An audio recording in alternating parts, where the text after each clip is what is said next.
I'm Katie, and you're listening to Knick Knack Goes to the Movies, the one-stop shop podcast for all things movies, TV, and pop culture.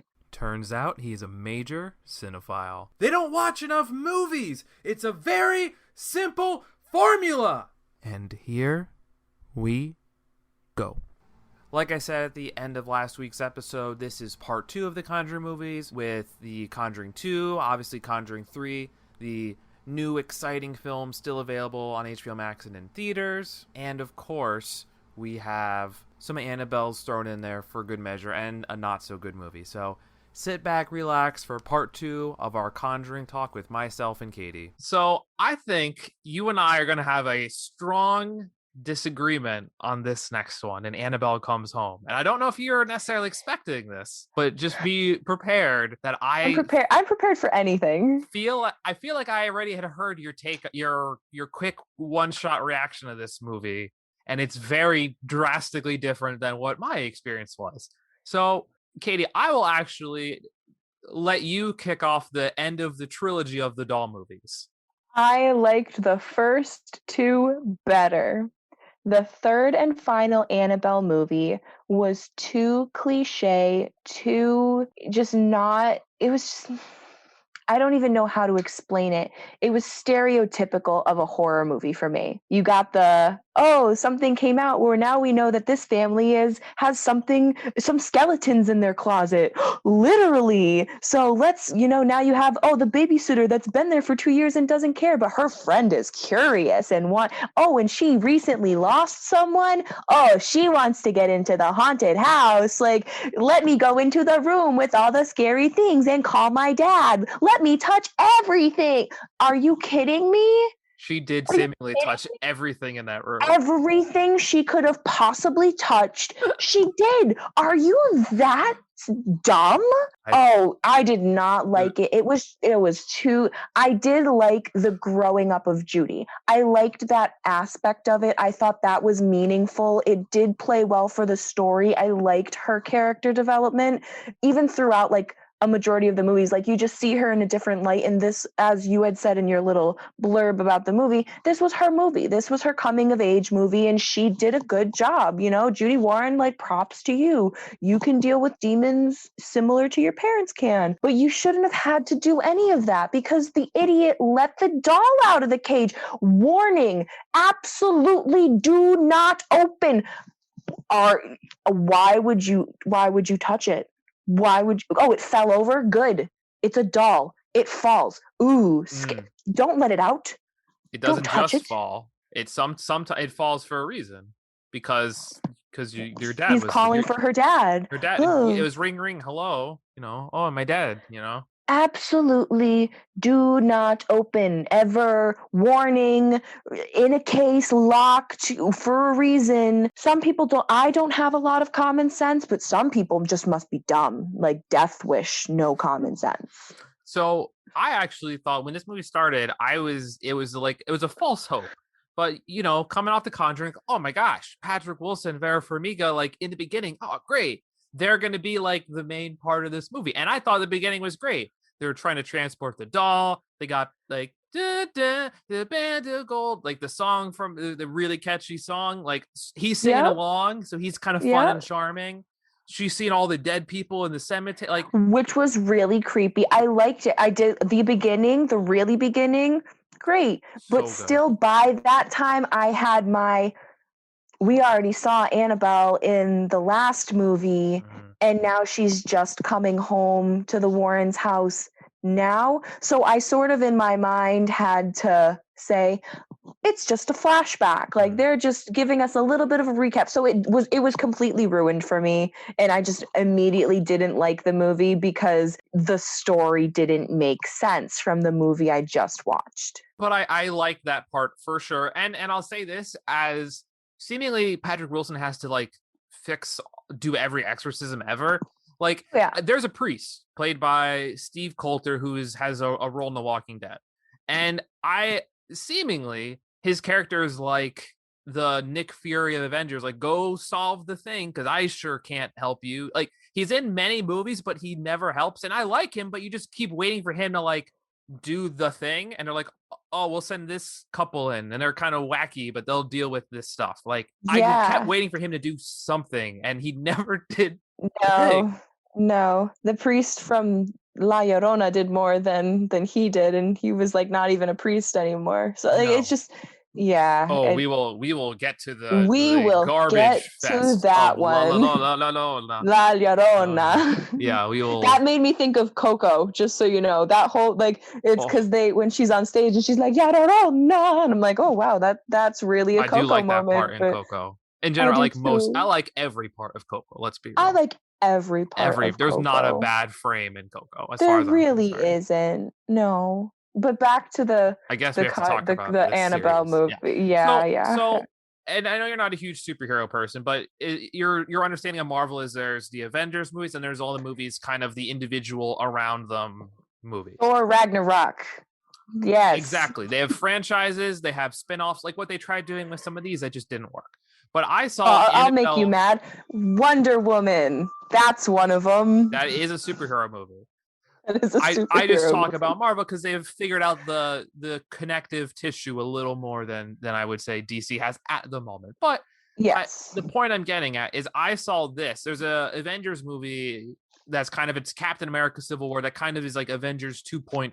Mm-hmm. I saw this as like Conjuring 1.5, where like every other movie felt like it only kind of related to our group, but you could say, okay, if I'm watching these in an order that kind of makes sense, you could just go Conjuring, Annabelle Comes Home, Conjuring 2, Conjuring 3, and kind of skip everything else around it. And like that story makes sense because Yeah. it's the Warren family and that makes sense. Yeah, I agree. I agree. And I like that rendition of it is like a Conjuring 1.5 because you still get it's based around the Warren family, which I feel is the Conjuring. They're, the glue that holds all of these scary stories together because they're the ones exorcising these demons. I liked that it was about Judy. I liked her progression through the movies, seeing her for the first time as this like child afraid of seeing these demons to then all right being a little bit older and possibly doing something about it, and then we see her in this Annabelle Comes Home and it's like I am a Warren and this is what I do as a Warren. I protect my friends and my family and I exorcise demons. Like I think beside the fact that it gives her power, like the same power that her moms have, which is awesome. Like the angle of, okay, we know her parents are solving, Scooby-Doo Ghostbuster crimes, but we kind of see what impact that has on her like Mm-hmm. development, which I think is like from the psychological trauma aspects of saying that's not really the scary part of the movie. I was like pretty interested in that storyline, like just to begin. And obviously I know that's such a small part, but I like that angle, even though we barely see the parents, of course. Right, which is yes, that's unfortunate, but still it was an interesting story. I liked the addition of not all ghosts are bad Sure. because I started the movie thinking that creepy priest dude from the school, With the the like the ghost with the the ghost coins. priest. Yeah. No, Oh. I think Oh he yeah, was this like the yes. founder of the school, the Yep. old dude that was like haunting her. I thought he was going to be our antagonist in this movie. Like, I'm going to haunt Judy at school and make Mm. her scared. But Nope. he ended up actually helping her to, find Annabelle at the end, which I was like, okay, not all ghosts are bad. And then in my mind, I'm now like, okay, not all ghosts are bad. I can, maybe relax around the next time that something falls off of the counter or I, Mm. misplace my keys. I won't. I totally won't. Never. But still, Never. not all ghosts are bad. Sometimes I just want to move your keys because you definitely didn't put them there. No, no.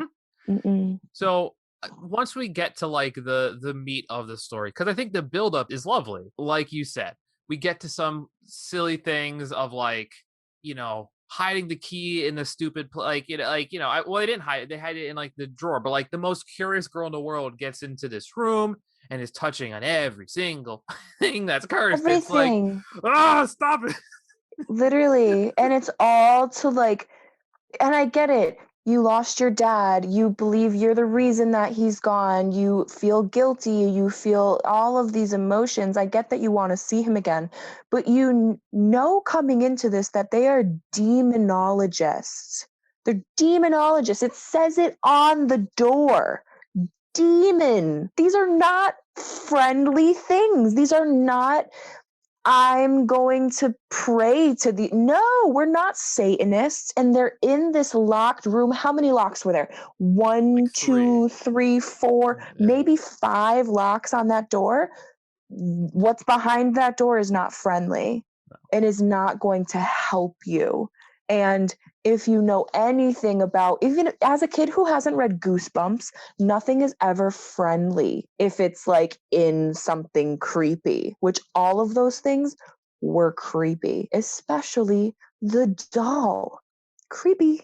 Don't I touch th- it. It's I not your dad. No, 100% not. And I think this angle that they bring up of like kind of like trying to I don't know how hard it tries, like the whole, getting past your grief and all that stuff. Like they kind of brought, you're a Harry Potter fan. That's like the whole Mhm. story of Beetle the Bard, like that fairy tale with the Deathly Hallows Yep. with It's like the resurrection yeah. stone. Yeah, you can't, take more than you're given, basically. You have to just like be able to accept what has happened for what it is. And there's honestly just there's no takesies backsies. I'm gonna get like childish with it. Just you got to live with it. You have to figure out how to cope with it. But I'm also a psychology major, so like coping skills, develop them, utilize them, please. I mean, I always like that, like grief trauma exploration. And this movie was kind of goofy in its way of doing it, but I like that it existed in a way that it doesn't necessarily exist in other parts of the franchise. But Mhm. what is like, there is a lot in this movie, a lot of lore building with like It was it was just cliche though. here. It was very stereotypical, like, I'm gonna go to this place that I know is gonna have spirits, and I'm gonna try to connect with the spirit that I wanna connect with because maybe they're with me, and if they're with me, then they'll be in this room. I get it. It's not like we all haven't tried to contact our lost loved ones. Oh, you Nope, haven't? Okay, well, I have, and nope, just it doesn't happen. The Ouija board doesn't, well, for me, the Ouija board doesn't follow you. You can get rid of it in the trash. It's not coming back. You don't need to rip it into 7 or 13 pieces and burn it under candle. Like it's not following you. I don't need to know those answers. I don't feel, I have never been invited to Ouija, and I don't feel a burn desire to Ouija. So I'm good without that. But what I think I was alluding to it in the lore thing is like, I don't know if you saw the Mummy reboot. They tried like setting up 3 or 4 movies in advance. And for me, it felt like here's all this wacky stuff that exists in this room, but we're never gonna like make 12 spin-off movies with the Warrens. It's literally never gonna happen. So we just And because build. it can't, I don't think it can happen. I don't think they either documented that much or like have just enough concepts to make the stories cinematically watchable. No, Like, yes, you can have I would love to read a book about what the Warrens did and how many people they helped and all of the artifacts, because I'm assuming they didn't just like put hundreds of artifacts in a room if it wasn't like a legit thing for the Warrens. Do I think they maybe did all of them? No, but I like the idea of let me take like a souvenir from each of my travels. yeah, I thought it was cool. you'd be the person touching on all the cursed items then. No, Oh, I let me wouldn't be take this touching them. cursed pieces of silver. No, no, You're the no. one who's going like this in the room. Oh, touch, touch, touch. No, most definitely not. But is it Break through the interesting? glass. Is it meaningful? Yes. And then I think their idea of it, are we taking these, you know, conduits and are we putting them in a safe place where we're not going to mess with them? We're going to get the room blessed. We're going to make sure they're all safe. Don't think I didn't see that eye roll. I saw the eye roll. It's It's they're only they're doing marginally safe, seemingly. yes, but that's unless someone stupid gets in the room. Judy wasn't touching on everything and she's a child. Then you have this teenager going in and touching on everything. Mm-mm. Didn't she say, yeah, sometimes I come in here? That was to her dad's office, and that was to snoop in files, Okay, never in the room with all of the possessed things. that's fair. But I think this movie, I feel like, feels, maybe this is why I enjoyed it at times more than other movies, is it felt like my comfy, like, campy 80s slasher. Like, it was just kind of goofy. Oh, some kids are doing dumb things. The thing is coming to get you. But there were so many things coming to get you that, in classic Annabelle fashion, things are happening and flying all over the place. Mm-hmm. And you get a little bit what's going on in this What's movie. going on? Like, one of those things for me was that, so the suit of armor that appears in the hallway, that the blonde is like in a trance and she's looking at the suit of armor, and Judy says like a word that snaps her out of it, and she even was like, what did you just say? And she's like, just come on, let's just go. But like, that's an interesting little blurb to me. But it's like, also, what did she say? Why did she say that? Why is that the word? Like, how did we come to know that? Why is there all this ancient screaming when I'm looking into the eyes of this mask? Like, those are the things where I would want to read the book. I want to know the story behind it. I hate having loose ends. Mhm. And there were just so many, because they tried to put so many different stories that the Warrens were involved in into a movie. So I will say, if there's one moment, and I'm curious if you remember, when I think of a scary movie moment, kind of like your door scene, she has that cool color light thing. I Mm-hmm. love color lights. When Mm-hmm. it starts as a doll, then a child, then a woman, then a demon, like through the color film strips, I thought that was like the coolest part of the movie for me when I think of cinematic things. There wasn't a lot of them here other than the beginning, but I thought that was a cool moment. I did think it was cool. By the time that I'm watching this movie in our series of movies, some things began to get repetitive for me. The vomiting in the mouth, That's the the sheets that are nothing, the the progression of something becoming a demon. So it's not that it wasn't great, because it was, but some of the tactics that they use became a little bit repetitive. I'm glad you brought up the throw up thing, because this movie, of course, had more. It seems like every movie has throwing up into someone else's mouth as a part of the franchise, unfortunately. It's so disgusting, but I get it. Like I said earlier, it's the best way to take someone over, because you literally are inside of them. Yeah, for better or worse.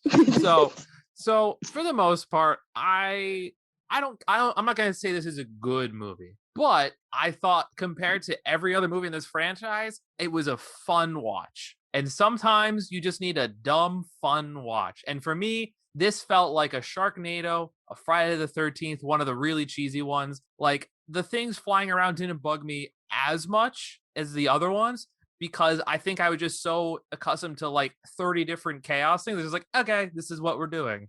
Yeah, compared to the other, I'll just stick with like the Annabelles. Compared to the other Annabelle movies, this one was definitely Sharknado equivalent, just because of, and like I began with saying, just how cliche it was, how stereotypical of, I'm gonna walk in the room and touch all the demonic stuff. Like, that really, that first half hour of the movie really just made me so irritated with finishing the movie. I think I walked away from this movie 3 or 4 times before I finished it, because I was just like, stop doing dumb stuff.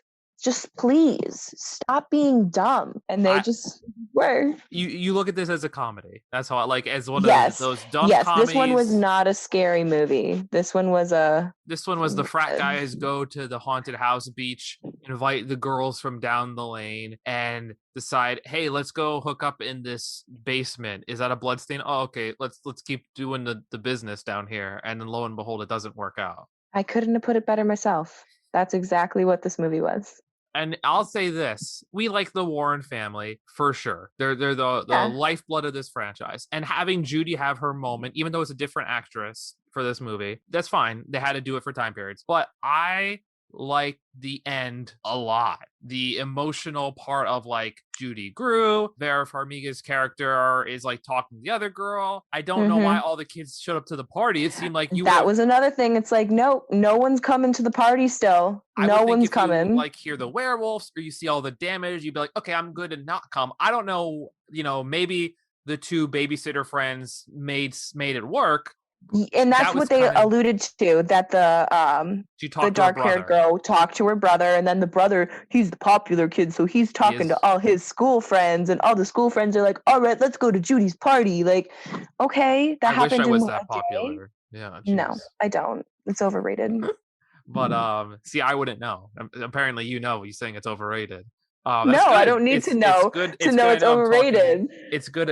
It's good to know I'm talking to popular Katie. Apparently, Nicholas McGann. If you know me after 5 years, I've gone to maybe 1 or 2 frat parties, and I went to like maybe I can count the number of parties I went to on my hands.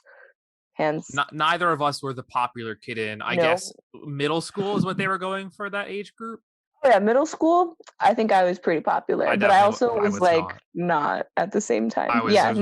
We don't need to talk about popularity. It's overrated, and it's also a human construct that doesn't really exist. People are going to like you. Best thing to put in here, your vibe attracts your tribe. That's what it is. You put out what you're going to get. It might take some time, but you will find them, or they will find you. That was a good one. That was a good way to end a movie that I thought ended very positively. It was a little goofy, but it was I felt like the same heartwarming catharsis, a little unearned, but I felt the same after watching The Conjuring, which I for sure didn't feel watching the other Annabelles or The Nun or our next movie.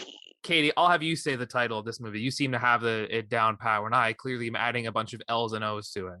Oh, what was this? The Curse of La Llorona? Yeah, I'm calling it La La La La La, apparently. La Llorona.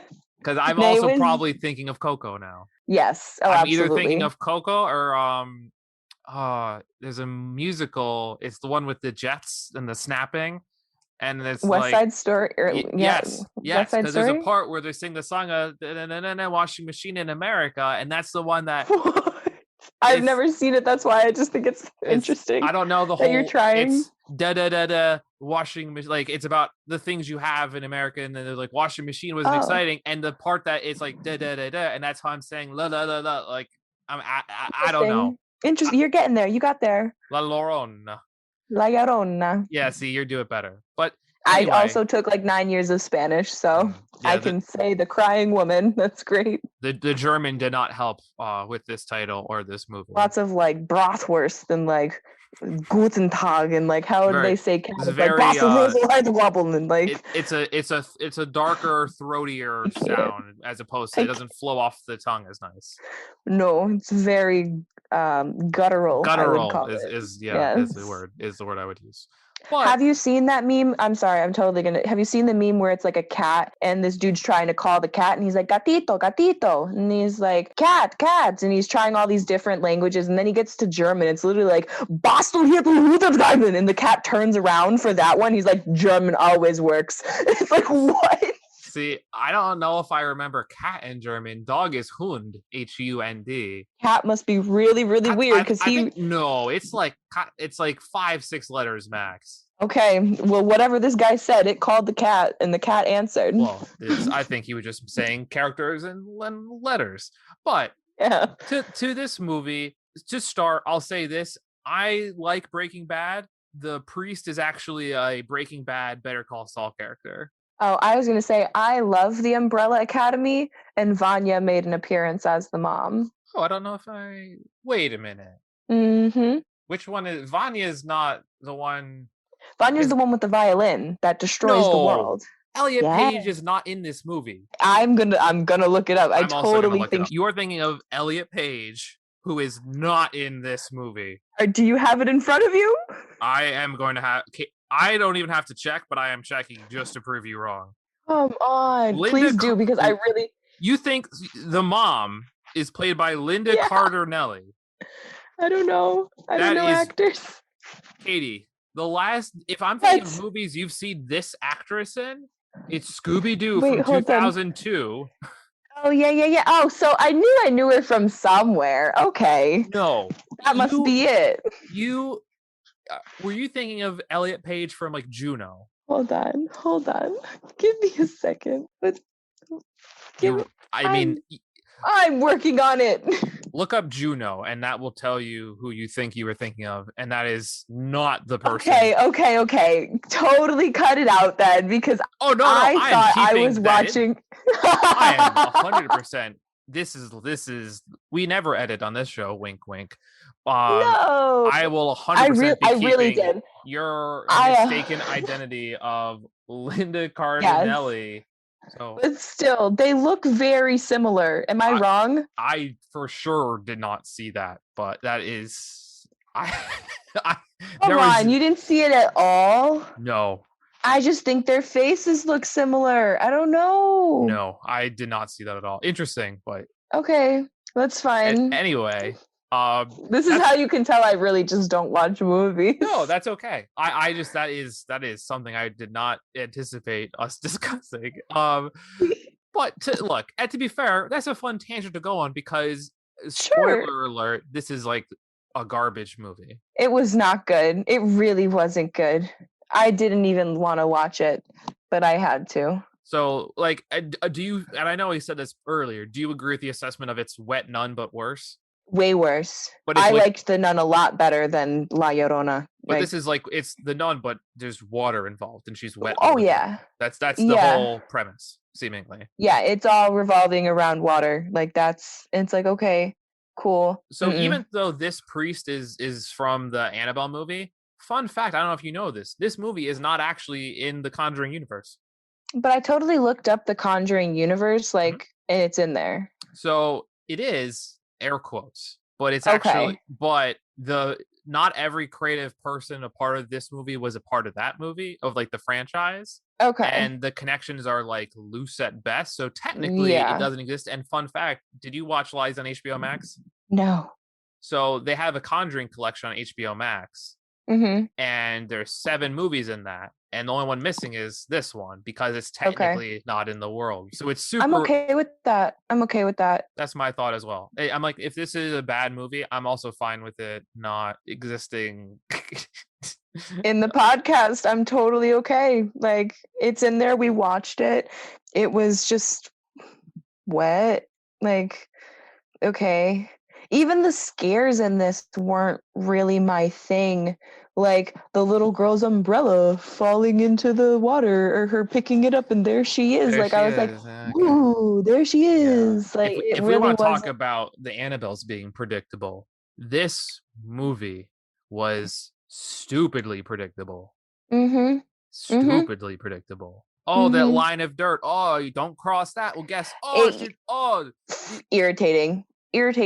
And like those are the I can predict this happening, and it's just not. I also thought the acting in this one wasn't great. Just all of it. No. I mean, I will say to the actor who played the priest, and I only know him as Tuco Salamanca from Breaking Bad and Better Call Saul, but I thought he was like the best part of it. I don't think it was good, but like if he wasn't, I thought he was funny.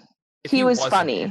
This movie it would be absolutely not worth being on screen. He made the movie funny for me. He made it like and the mom was like, you set us up, like you used my son, and he's like, no, I used all of you. Like, yeah, that's what I'm talking about. Use all of them. At first I thought he was gonna be like evil. Like when he said that, I was like, oh crap, this dude's just trying to kill this family to see La Llorona. Like he's really into get them. Like I was really rooting for the demon in this one, because I don't know.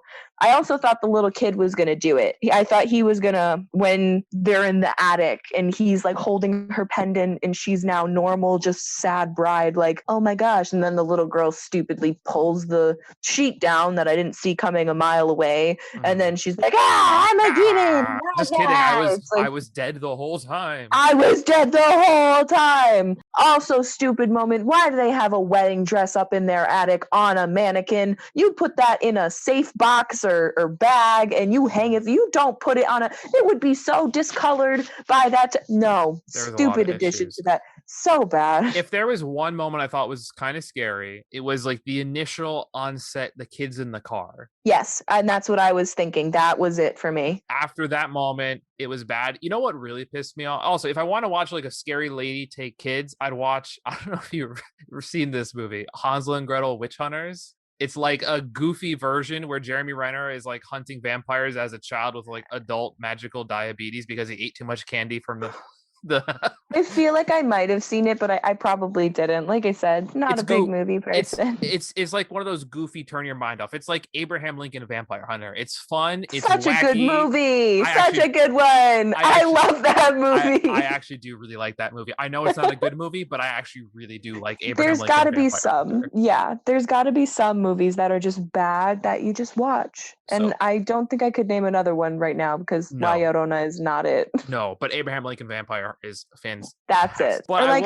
honestly, White Chicks, like that's one of those movies for me. Like it's really not that good, but it's so funny. Just turn your brain off and laugh for a while. Some certain movies just are going to speak to us. Yeah. And I don't like this movie at all, but I'll say there's one moment that really pissed me off. And I think this is the moment where you're like, okay, it really isn't part of the Conjuring universe. Because this priest who is barely in it, who you know from the Annabelle movies, like, oh, I know this person, and they're not. You're like, oh, is this non-church ordained exorcist person? Oh, do you think they're any part of this family that you met last time? Oh, yep. Oh no! Oh wait, no, he didn't. Oh, it's this random dude. Oh, you weren't expecting anybody else. No. He was the priest with the family in LA who was eating mustard pickles. Because in the first Annabelle, that was pre the Warrens. But this is still after like Annabelle comes home and like they totally either cross paths with him. Everyone knows about the Warrens. Every church person probably knows about these. Also, if I got messed up by a doll that bad, I would be figuring out where it is so I could be as far away from it as possible. So I would know, like I would figure out that it's going to the Warrens' house. Like I would make sure I at least spoke with the Warrens to let them know, like, don't drive in your car with this doll. Oh, wait, you are like. Oh, cool. Yeah. So I when they're like, and I knew it wasn't happening, but when they're like, oh, do you want, I know someone. They're a little unorthodox. Like, oh wow, did they fake me out? No, of course they didn't. No. Oh, no. It would have been great. It would have been. I feel, but I really don't think it would have saved the movie at all. No, it pissed me off. That really pissed me off. I feel like they knew what they were doing. And then another just whole part of it is if I'm seeing a demon lady. And I know my brother has seen the demon lady. One, I'm going to talk to my brother about it because I'm not just going to hold this inside and be freaked out the whole time. And I might talk to my mom about it because even if she doesn't believe me, at least she knows of my like childhood fear and whatever. So now that she knows that I have also seen the scary lady that's in a wedding dress, because all of them had seen it, but none of them talked to each other. Another psychology thing, communicate, friends, families, partners, just talk to the people that matter to you. Because if you don't, you get haunted by a scary lady in a wedding dress. Honestly, give me 1 second. It's getting dark in my room, so like you, I got to turn on an actual light. That's what I did over here. I keep looking to see if there's something looking back at me in my little empty hallway, and there's not. But like, no, I have a dog on the couch over here, so he would be even talking about the nun freaks me out a little bit. Yeah, for me. I was watching the Annabelles and the doll. Like I was in my basement because it was the HBO doesn't work on my TV very much, and like I didn't want to watch it on my computer, so I'm watching it in my basement, and I'm like, the doll is right there, like it's coming out. Like I forgot my family collects 50 porcelain dolls. And they're all looking at me right now. Even just like things hanging, like my mom has like wreaths or other things that are just like suspended from nails, and I'm just like, demon. Why is it moving in the dark? Yeah, waiting for lights to turn on and off, like just can't do it. And I've had some like scary encounters in my basement, and I swear furnace to gets you, me every time, Nicholas. probably. No, I was young and I was downstairs grabbing something and the light turned off. And we had these stupid, like glow in the dark skeleton masks that we would wear for Halloween. And one of them was on like the pole and it was lit. I swear to you, it was there. I would bet my life on it that it was there and it was suspended on one of these poles. And then I like started screaming and freaking out. And so my brother finally turned the light on and it wasn't there. It wasn't there when the light turned on. So I have been haunted. Okay. There was something there. There was something there. That is pretty. Katie, to play fun with hashtags, you're hashtag conjuring some horror with that one.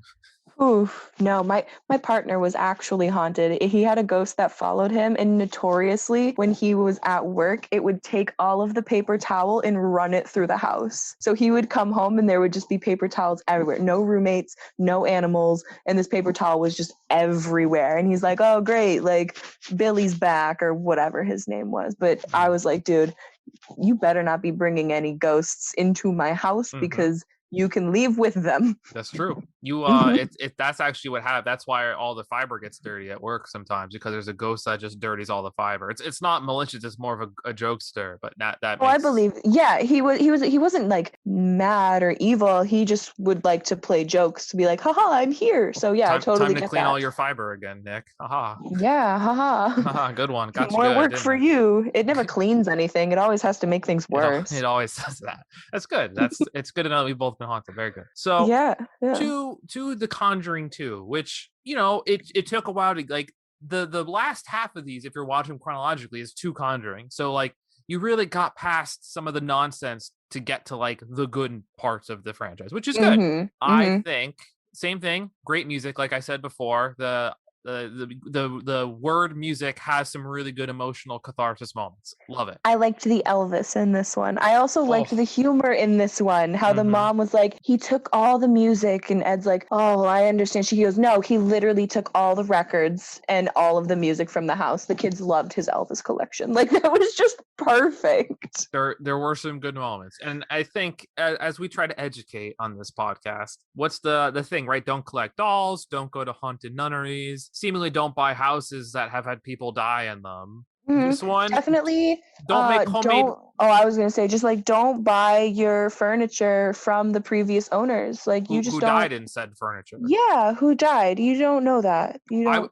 I was gonna say don't make homemade Ouija boards. Although apparently you've Ouija'd already. I have not. I'll remain a Ouija virgin if I can manage it. Yes, I have messed around with Ouija. It didn't work. Like, nothing happened. So that was really it. But then, like, you bet your bottom dollar I was freaked out that I had this Ouija board in my closet for like a month, then put it in my basement, then freaked out that it was going to like come back to me in my room and be on my bed. So I just threw it out and it never came back. So like, I'm all set with that. Also, it was like a Barnes and Noble Ouija board. So I don't really think there was any like purpose to it. It was very much mass produced. What? You don't think ghosts want to hang out at bookstores? No, I don't. Just libraries. Maybe libraries. I was like, libraries are different, but that just like a old bookstore, ancient library that like even the person at the front desk feels like they're from like the 1300s, and they were from the 1300s. You don't know. If I was a ghost, I would definitely go to the library. Library feels better. Yeah, that's fair. Yeah. Or like a museum, just to like be in some weird stuff. I don't know. Yeah,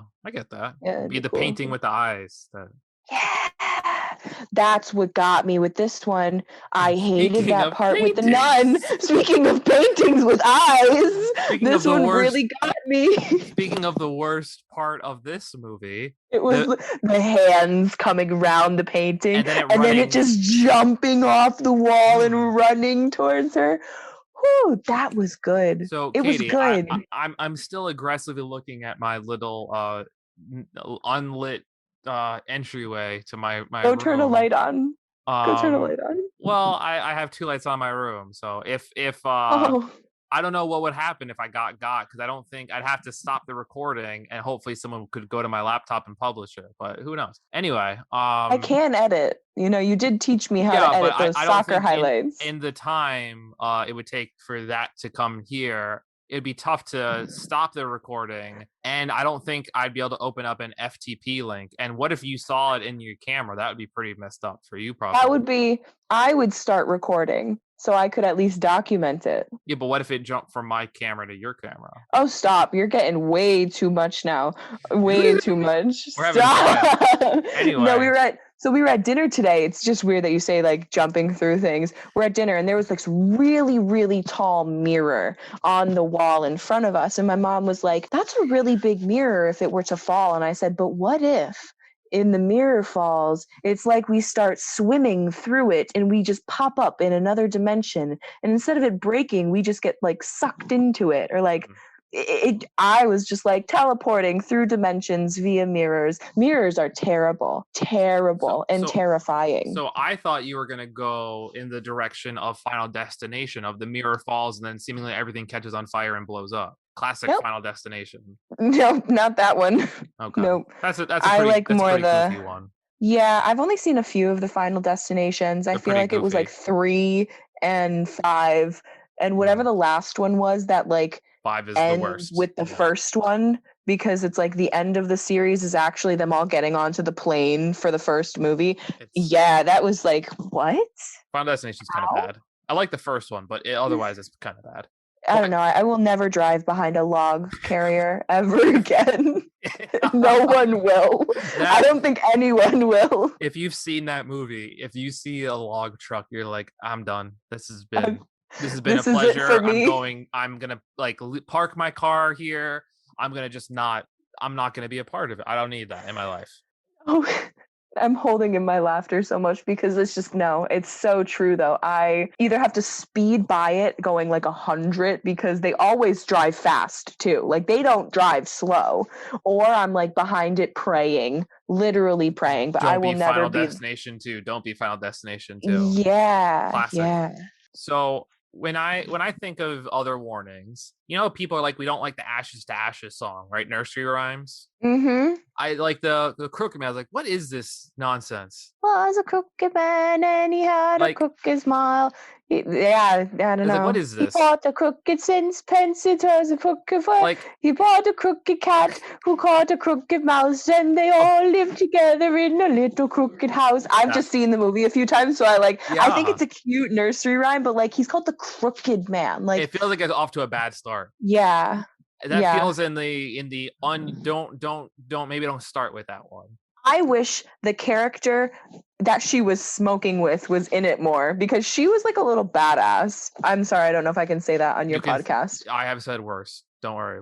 Cool. I really haven't known, so I have been refraining from using profane language. But she was just like, she stood up for the little brother and like beat up the bully a little bit, like pushed him around. She's smoking. She like knows how to get other people in trouble for her bad deeds. Like she was really a staple character that I wish was in it a little bit more, but like then again, that takes away from the family dynamic portion of it. She was too cool, for sure. Yeah. So we always talk. I don't want to talk too much on Creepy Nun thing, because we talked about the worst moment.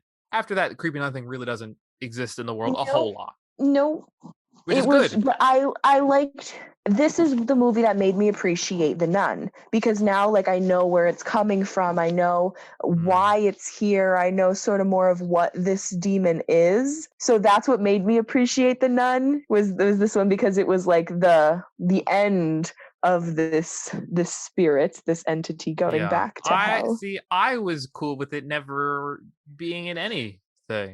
That's also an option, but since it is, you gotta it is an option. You gotta take it with a grain of salt. And the Katie made me watch this, so lo and behold, I can't wait to get to the point where you just like either thank me or say I'm never doing a podcast with you ever again. I thank you for The Conjuring, for that one Annabelle movie, and for most of this movie, except for the parts with the creepy nun. Cool. That's 2.5 out of 8. I'll take it. Yeah. Well, I think Conjuring is a great movie. And to be fair, there's a lot of the good in The Conjuring is in this movie. Fun fact, and I know we talked about Aquaman briefly, one of the main forces behind the Conjuring movies is James Wan.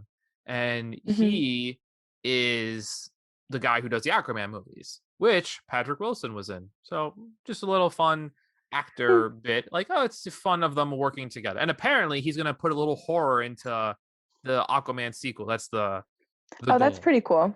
I'm excited to watch Aquaman now. I Right, really am. rightly so. Yeah. I think the idea of this spooky house not being like 20 miles from civilization, like in a main populated area, super cool and adds to the Yep. scares.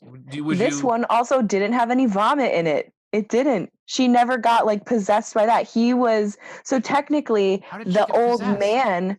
The old man was being controlled by the nun. Yeah. And he just, I don't know, started speaking to her or something. Like, I don't really know how she got possessed because it wasn't the Ouija board. That was just sort of like oh, look, we're messing with spirits. But I think she just sort of was receptive to it because of her emotional state. That's what I would say, because she was caught from school smoking and her mom was a little upset with her. And like, she's in the room with her sister, their dad just left. So she's in a little bit of emotional distress, and that'll make a child more susceptible to like seeing things and being controlled. But I don't know. But she never said, like when they're on the swings with her and Mrs. Warren, because I forgot her name again.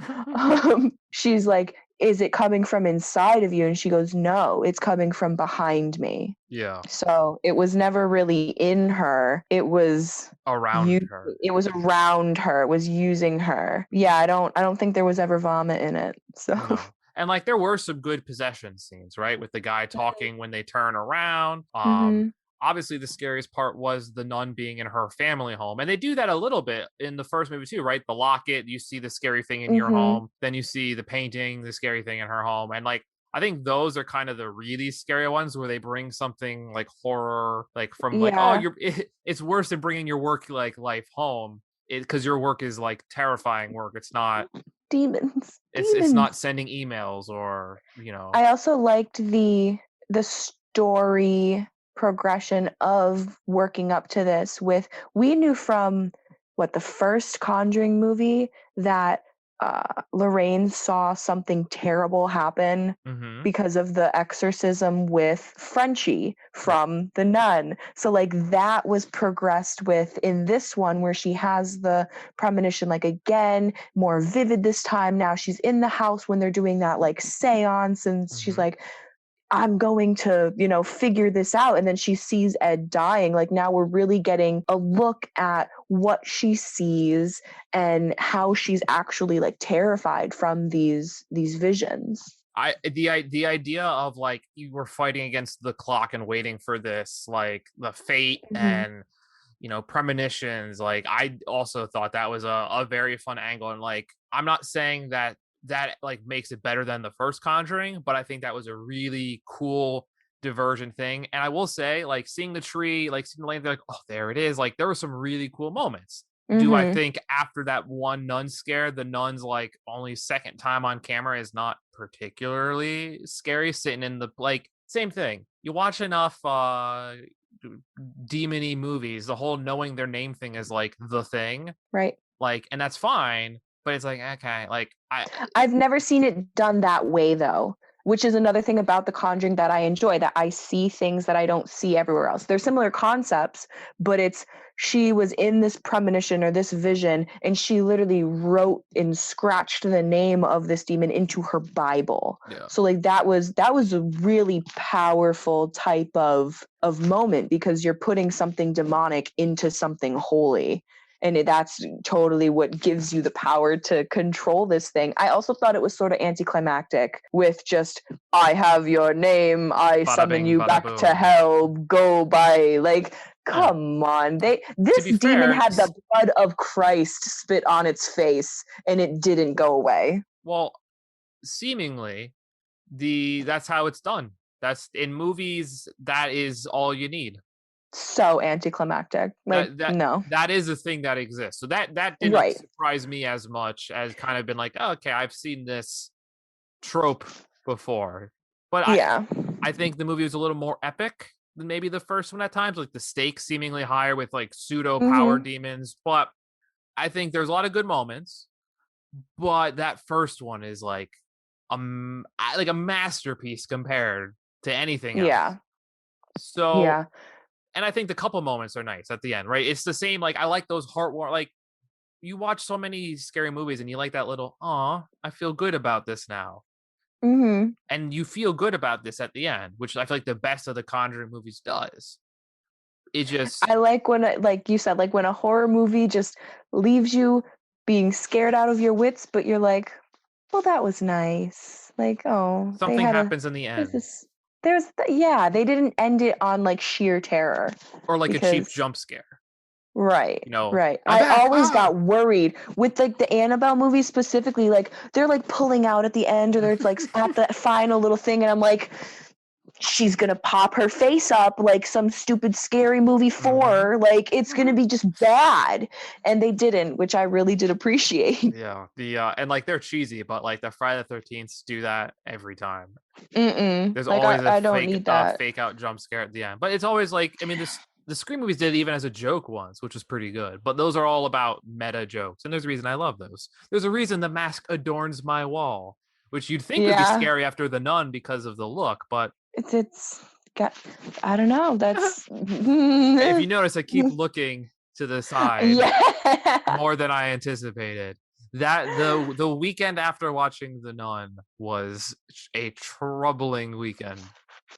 Yeah, It was I a got the first few done pretty quickly. I would I say, but watched it in the daylight. It was the all of morning. them, all of them except for this last Conjuring movie I watched during the day. There was one that I watched sort of at night, but it was the Annabelle Comes Home, so it wasn't Yeah. too scary.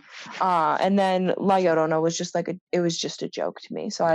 I didn't care when I watched that one, but I had to get through, oh, what was it, the second Conjuring to get to the third. And since I'd already seen it, I was like, I can watch this when it's sort of getting dark. But then my mom called me and I was like, please, I need to get to this last scary movie before got it gets later. too dark. Like I couldn't do it. And like I said, didn't go to bed until like midnight, had to put on the Great British Baking Show for some pastries and Paul Hollywood. Yep, Bob's Burger was my calm down after this. But I think I saw The Conjuring at night because I did 4 one day, 4 the next day. So I saw the first Conjuring, and the movie we're going to talk about next, the brand new one, HBO Max and theaters, The Conjuring, The Devil Made Me Do It. We've come to the final film of our surprisingly 7 to 8, depending on how you count a certain movie, about this movie. So I'll let you start first. As the person who introduced us to the concept of the show, what do you think? I want to preface this with one thing. At the end of, I believe it was Annabelle Comes Home, they have a screen, which I don't know if you saw. Lorraine Warren passed away in 2019. Correct. So she was not alive for the making of this third Conjuring movie. So I appreciated the love story between Ed and Lorraine because I felt it was like a tribute to her. Parts that I wasn't too fond of were I can still see things when someone's dead. I don't know how much they exaggerated her abilities, also due to the fact that she's not here to say otherwise. So it was a very big give and take for me about the romanticism of it and the love between Ed and Lorraine and how that was really the glue that kept them such a solid couple. And then them making this more of a stereotypical horror movie with this woman's clairvoyant and she can tell which knife killed the girl and she knows we passed the death site. Like all of these sort of cliche things. Also, the sound effects in this one were not as good. Just random example, when she's in the clairvoyant state and she's at the place where the girl died, I think her name was Katie. Like Katie got murdered. So Katie got murdered. And there's like a hand on the tree and it's pulling around the tree. And there was this like really stupid sounding like crackling, and it's like trees don't make that sound. And I've seen the videos of how they make trees. You know how I've trees seen work. a few trees. You know a few I've been trees. outside. You know, I'm I've close gone personal camping. friends with a few trees. Yeah. absolutely. Yeah, earth sign here. I love the trees. But I've seen the videos of them making sounds for movies, and this was just not it. It was not the proper tree scraping sound because I don't know. That was just something so stupid and small that I was just like, huh, they could have done that a lot better. So I chalk these movies up to some portion of it may or may not have happened, but there's definitely creative liberties with these movies. Mm-hmm.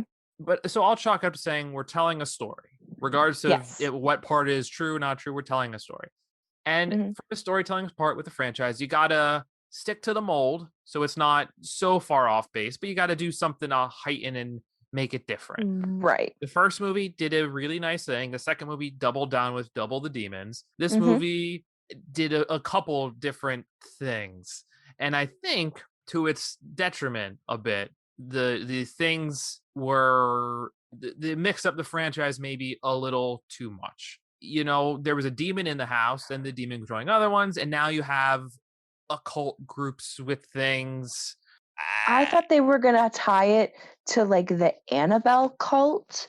Because remember how the like Annabelle and her partner when they killed whoever, like they were in a cult. So I was thinking that they were gonna pull that into it maybe a little bit or like explain more on what that cult was, but it was sort of just this random cult that we don't even really learn what the motive was. Like, also seemingly it's a cult of one.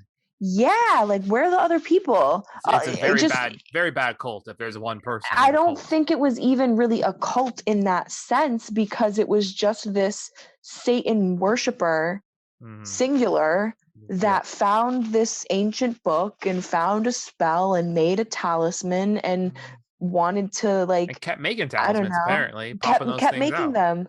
Yeah, like one's found at like a school, one's under this house, one's in Ed Warren's vase of flowers, like all to get, and I don't even remember what the lore was or the ritual was. It was like you need an infant and a man of God, and I was like, this just makes it's not fitting properly. There was a lot going on in this movie, and I think, like you said, I think the things they did with her powers were she can teleport.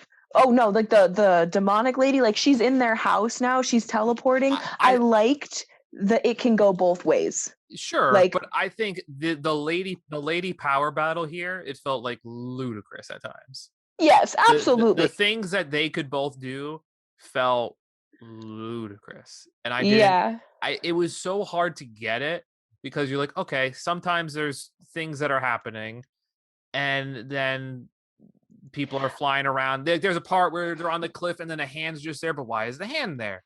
Like like what's grabbing her? What like why is she running around this field stabbing people, and why is she like the powers that these two ladies had were but the thing that I thought was interesting about Lorraine's that makes sense to me, and if you think about it in the sense of almost being able to transport yourself through space-time, if it is a construct, if it is all happening at the same time, we're just in like the pond metaphor that like time is all happened, it's just where you're at, then she totally could, with her ability, the potential of being in a place at a different moment in time, but in order to be there, you're embodying the person that was there. Or like you just have to have a hold on something that was there, which I felt in the sense of when Ed was like, that's enough, like bring yourself back, and he pulled her away. Yeah. She had said something like, what did I do? Or like what was happening? So I feel like she almost altered space-time in that instance of, since she was the girl that was stabbing her friend at that moment, when Ed pulled her away, the girl in the past dropped her knife and like was pulled away, maybe spooked, and then ran off into the cliffside. I don't know, but that's what sort of I was like, she's really altering space-time. And it was weird. There was a little too much on it. And like, I'll say this. when I think of, The Haunting of Hill House, American Horror Story, all these stories of things, this series overall is probably the scariest thing if you look at it like the sum of its parts. I think The Haunting of Hill House probably does a better storytelling with like trauma, grief. The family element of this franchise is great, especially with the Warren family, but that like story that was so good in the first one kind of steadily went downhill. The second one, it got a little wonky, but it was still fine. And it was still here believable. It was still like, yeah, this happened and I get it. And now we're like, okay, we're going overseas. So we're getting new scenery. It's a different place in the world. So there's demons everywhere. And then this one was very much like not it. Cults and demons and possessions. And let's prove this in court. Yes, literally, let's prove this in court. I thought it was comical when the lawyer was like, I'm not going to say that he was possessed by a demon. And then Ed was like, come to our house for dinner. Come and see our nonsense. You know, they opened that door and she was like, and she touched everything. And that happened again, if you could believe it. That same movie happened again. They literally just took Annabelle out of the container and everything started being like, ghost. And then like she believed him. So then we see the court scene next time and she's like, my client was possessed by a demon. Okay, we know she saw some stuff. Like, I don't know, so many haunting things. And like, it felt like this movie was so strange. And honestly, I liked Annabelle Comes Home more after watching this movie because it felt like I was like, okay, the 3 Conjuring movies are going to be the best 3 and there'll be all the spin-offs. And then I saw this and I was like, this feels like something went wrong in this movie. Something was wrong. I was able to watch this one at night.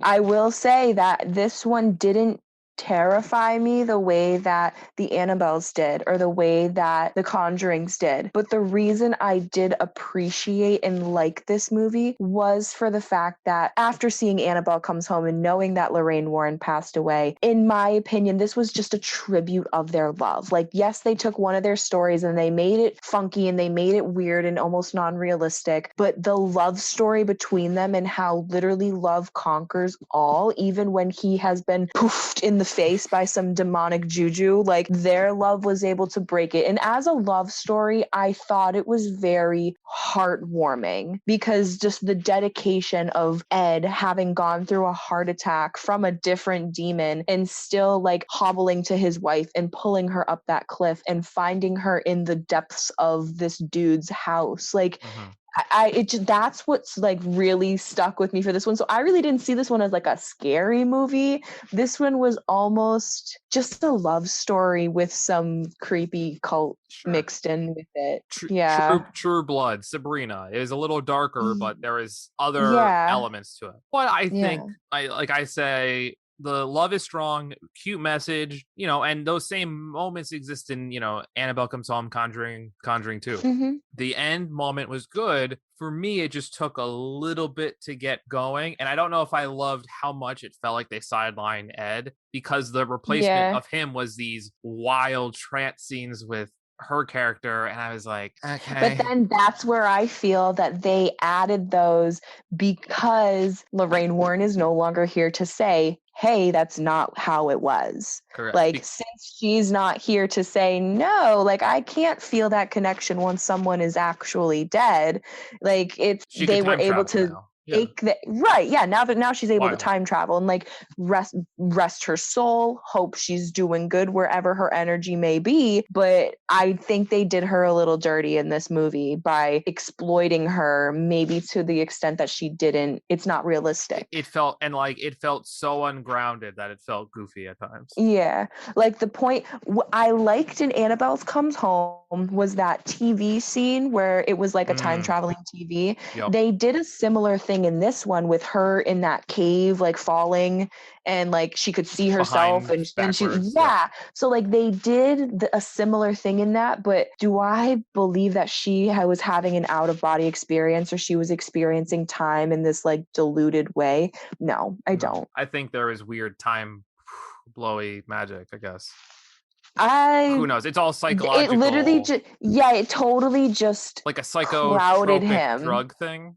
Yeah, so like when he woke up from his, like, I don't know, second little heart attack thing that happened. Not little. And he starts and he starts going at Lorraine with a knife, thinking it's that giant dude. Like, how did that woman do that to Ed? Like, really? Like, yes, he found the totem. Oof. Yes. Poof. Some nutmeg on you or some cumin. Yeah, it was something. It was spice. Some spices. Must have been some nutmeg. Must have, because it wasn't cinnamon. No, not that sweet. No. I'm happy that we actually have similar opinions on this movie. I didn't think I was wild in thinking that this was a bit of a disappointment. It definitely wasn't up to par with the other two, but I liked it for other reasons. Yeah. I liked the aspect, but no, it really upset me to see that Lorraine Warren died, because I was like, oh no, this is really going to do something to this next movie. Just for the fact of, like, let me say the Game of Thrones for an example. When there was scripted material from the books, show was great. Show was wonderful. As soon as that scripted material ran out and there was nothing else to, like, really solidly base the story off of, we know what happened to Game of Thrones. I will say this. I don't hate the final season as much as everyone else. I don't either. But I understand the end is not the end that I would appreciate. They didn't have the budget for lights, dude. They didn't. I also... It's just, I don't hate it as much either. I take them at face value. The show is the show. The books are the books. I'm reading the books. They're fantastic. The show is great for what it is. Doesn't matter what the ending was. It was the show. It was not the books, and it was awesome. You have to take it for what it is. You can't say, oh, well, George R.R. Martin wanted to do this, or George R.R. Martin wanted to do that. George R.R. Martin's going to write whatever he wants. And, like, the show don't matter anymore. Take the show for what it is. The show was what it was, and now it's done. I'm hoping, though, that the end of Dexter, which, as disappointing as it was, there's this new show, spin-off, follow-up, one-off will redeem it. With Clancy Brown is, like, the bad guy in it, and that's Mr. Krabs' voice from SpongeBob. So that's a fun fact for you. I never finished Dexter. I feel like the episodes were very dense and long. So I got through maybe a season or two and was like, I can't do this anymore. Like, there's just so much of him just killing people and not getting caught. I like Michael C. Hall a lot, but that show is very like the pinnacle definition of up and down. That show is the most up and down show I've ever seen. But we've come to the part, Katie, that I have prepared. I know you haven't, to do some lists. This podcast is famously known for many lists. How there's two ways we can do this. We could do it. I give you my top 8 from worst to best, and then you give me your top 8 from worst to best. Or we could say, what's your worst, and kind of go that way. What would you prefer? Thought I had a list going into this. I will say I really thought of my list, but after this conversation, after like digging through them a little bit, I think it's changing, but you're not like influencing me. You're not an influencer yet, Nicholas, even though you are, you just know me and not, being the stereotypical I follow influencers things. But I would prefer to say like, all right, what was our least favorite, or what was your least favorite? And then moving up the list. Yeah. So I'll say number 8, and then we'll go back and so I'll say the number. We'll go. Yeah. All right. So I think Katie, we can agree on number 8. We probably can agree on number 8. Is your number 8 The Curse of? I'll let you say. La Llorona. Yes, absolutely. Wet Nun was garbage. 8. Wet Nun was just bad. It was just bad. Very bad. I feel like our lists are going to vary now until we get to probably number 1, and that's fine. I think so. Yes, absolutely. Because my number 7 is probably your number 2. I'm not gonna lie. No, but close. What is your number 7? My number 7 is Annabelle Comes Home. That is not. I knew that was coming for you. I don't think we had to explain why The Curse of La Llorona was the worst. I understand that Annabelle Comes Home is a little goofy for you and not a great fluent story for you. Compared to the other movies that were very like serious and like you're not really able to predict them, and they have really good like depth to them. This one was so surface level, and yes, again, appreciate the Judy come up, like that's great. No, it was so bad.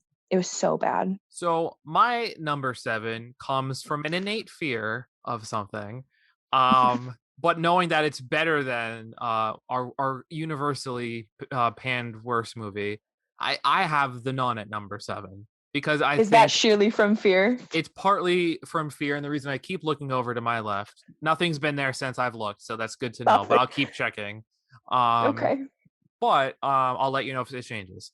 So I'll I notice. think I'll know if you'll something know. changes. Oh, what's that over there?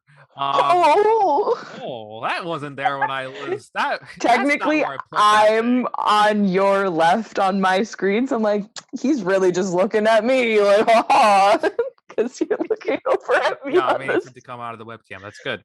No, so I thought the olden time storyline was the least exciting from a musical perspective. That wah sound was super annoying. Mm-hmm. It was the scariest thing, but it was the least exciting movie because there was only like 3-4 people in the movie. Which brings me to my number 6, which is The Nun. Okay, so I'm happy to know that it wasn't something where that movie was flying high on your radar. Is yours also based on fear, or just bad movie? Yes and no. Like, yes, the whole it messed with my faith type of thing. That's what really puts it down there for me. But also, like you said, there's not that many characters in it. The storyline, yes, it's good. Like, it has the potential, but I just think that it could have used just a little bit more. Like, it needed more of an, I don't even know what, because I'm not in film, I'm not in directing. It just needed something that wasn't there. And yes, the it's that like War of the Worlds, like the freaking aliens are coming. Yeah, it was not good. That's a good sound recognition.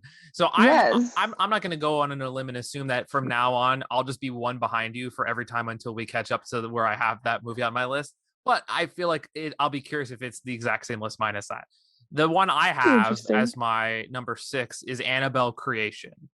And I kind of said the reason Annabelle Creation is where it is because the jump scares I think are better than some movies, but it's the same thing of your story so isolated, and it feels like there's dumb logic jumps that like the whole movie could have been avoided if 2 or 3 things had happened.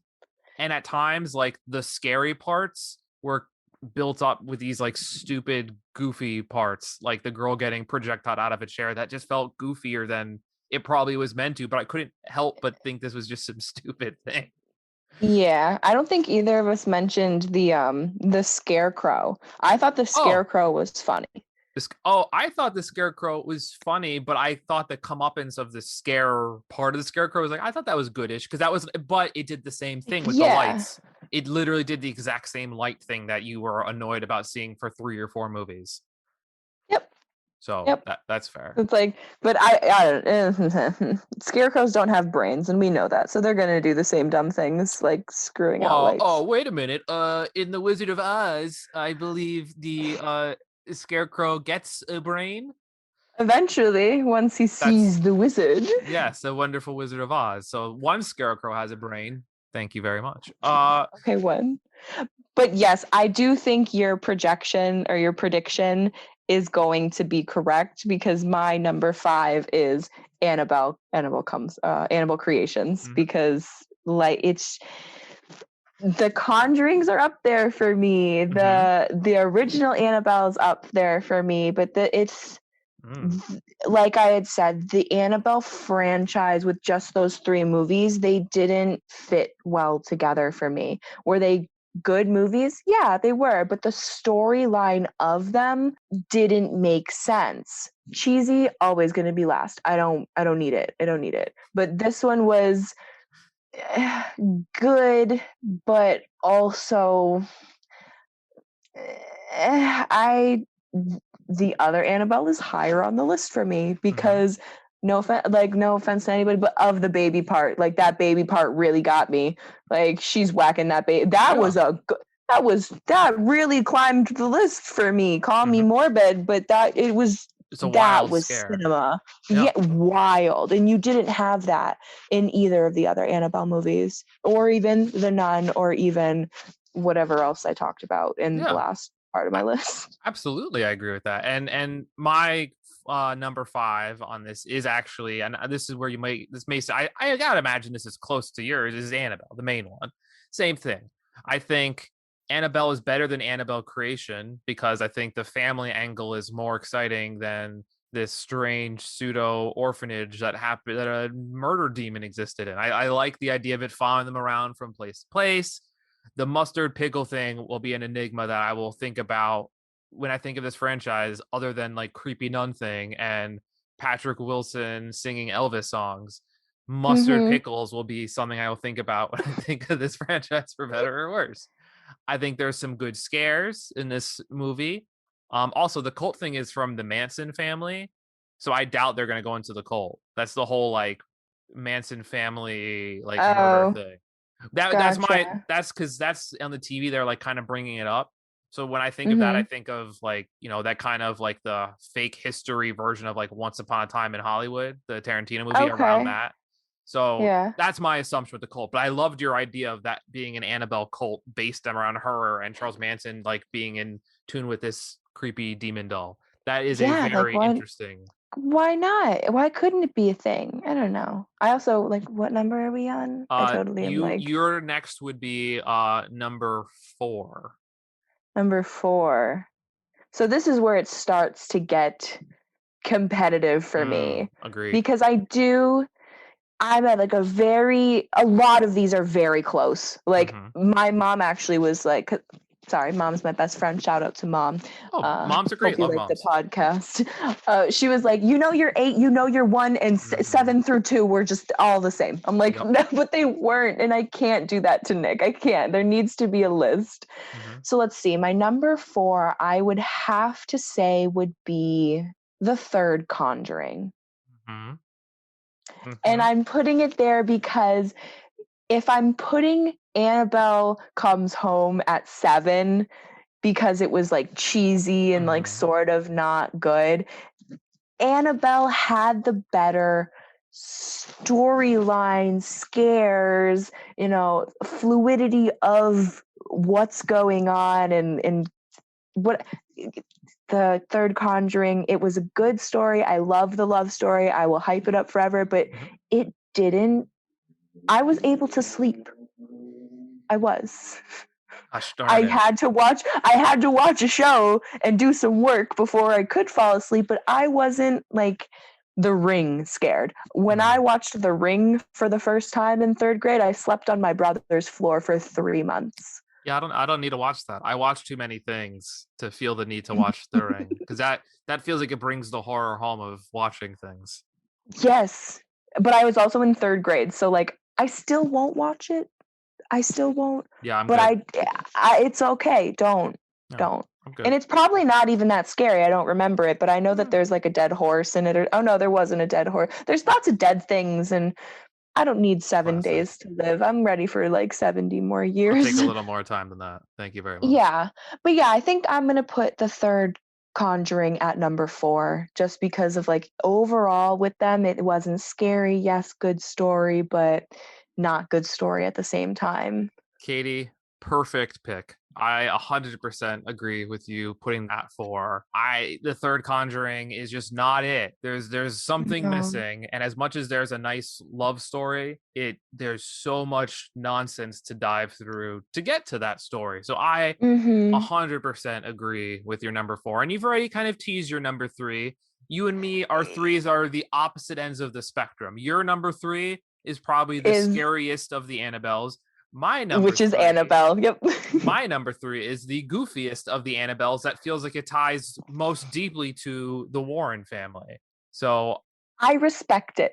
I definitely have a better and greater appreciation for Annabelle Comes Home after talking with you about it. But when I was watching it, I really was like, what is this movie? Like, this is so just not it. I'm not feeling it. But Annabelle for me was terrifying, and it was so well written, and the acting was great, the scares were great, and it was just the stupid elevator door and that doll making it look like other things, potentially her child, and then the bond of friendship and mother-daughter stuff. It just it was good. It was good. And I don't like doll movies. I won't watch it again ever. I won't probably watch any of these movies. Maybe the Conjurings again eventually, Maybe because the I do first like one. to go back to them. Yeah. But I wouldn't be upset if I never watched any of these movies again. I look, as someone who's part of the 80s cheese, Annabelle Comes Home felt right at home with wild, zany things happening that was kind of goofy, and like the dumb teens are doing dumb things. But there was a really nice, heartwarming part at the end, even if it was not as deserved as there probably are easily 1 and 2. I appreciated Annabelle Comes Home, and clearly my top 4 all relates to the Warren family and has nothing to do with the random things that exist outside of the Warren family. Yeah. And I would put Annabelle Comes Home higher on my list, but I won't. That's fine. I won't. Yeah. Are we kind of in assumption that number 2 and number 1 are the exact same?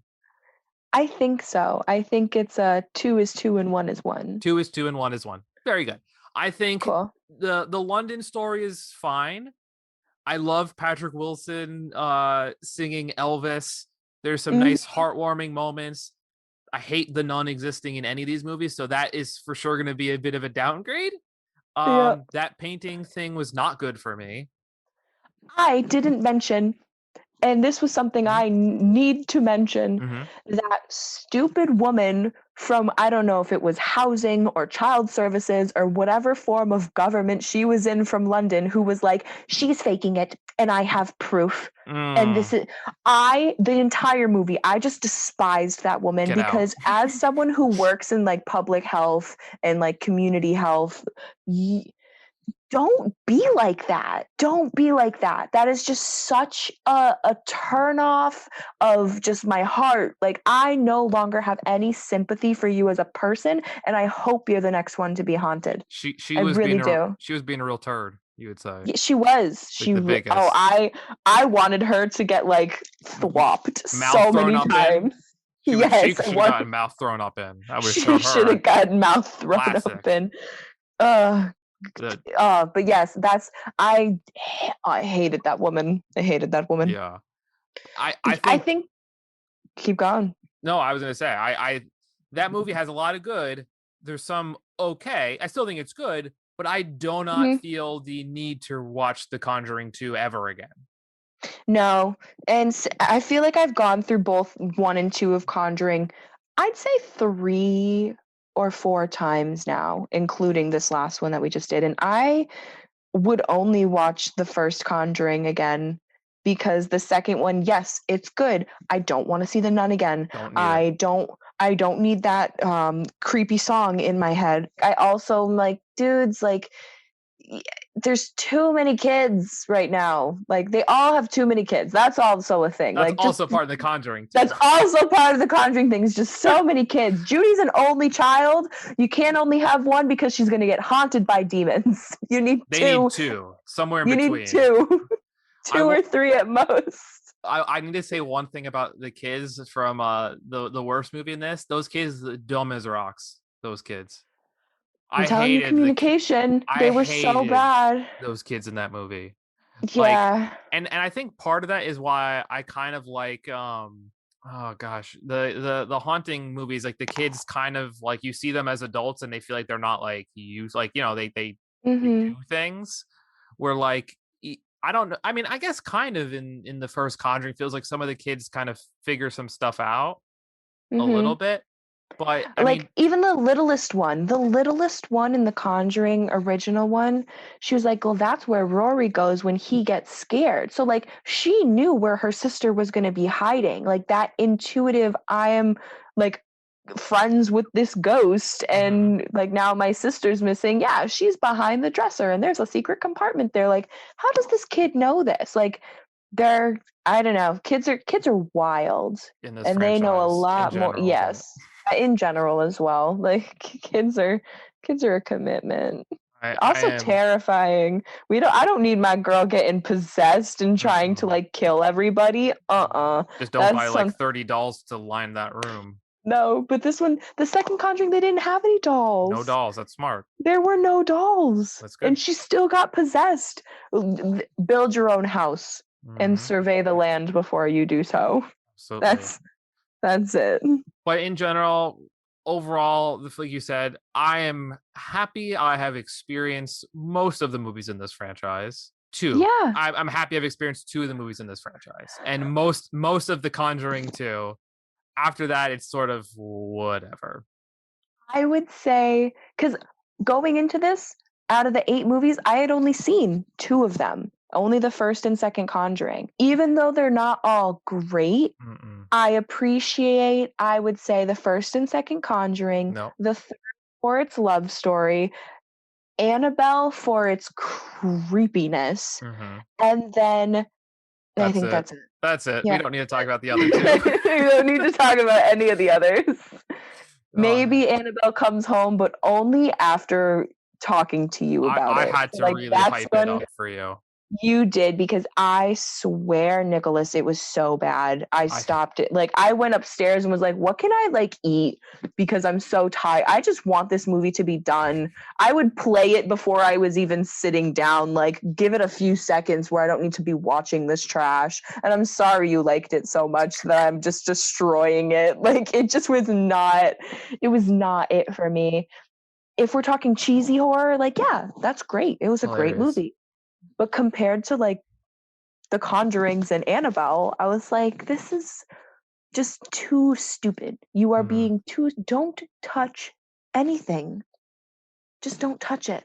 I think also, where'd the werewolf come from? Also, the serenade was just cliche and like, it was just not good.